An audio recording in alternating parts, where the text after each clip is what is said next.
Lang iya. First time kong naka-pick up ng ganito, kilala mo. Buong buhay ko. Ngayon lang ako naka-pick up ng ganitong klaseng booking dito, kilala mo. Bangkay. Isang malamig na bangkay ang na-pick up ko dito, kilala mo. Kaya pala malaki yung ano niya, naka-priority. Hindi dapat pwede sabayan. Sinabi sa akin pagdating ko na sa pick up, sabi, sir, okay lang ba bangkay yung kakarga namin? Sabi ko, ha? Wala na ako nagawa dahil nandito na ako. Pasubo na ako. Sabi ko, saan mo natin sasakay ang kako? Dapat ano yan?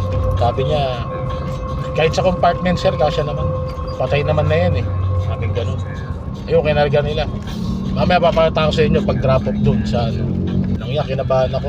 Baka mamaya magmulto yan dito sa kotse ko eh. No? Di ba? Kahit sino talagang ano eh, kakancel ko na sana, kaya lang pick up niya 4 kilometers away eh. Sayang yung gasolina ko kung ika-cancel ko eh. Mahal pa naman ang gas ngayon. Kala ko maliit lang eh. Malaki pala. Ang pagkakaalam ko, chihuahua.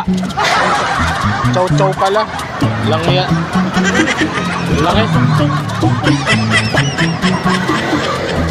Kaya yung multo niya, baka mga iwan dito. Baka multoin ako.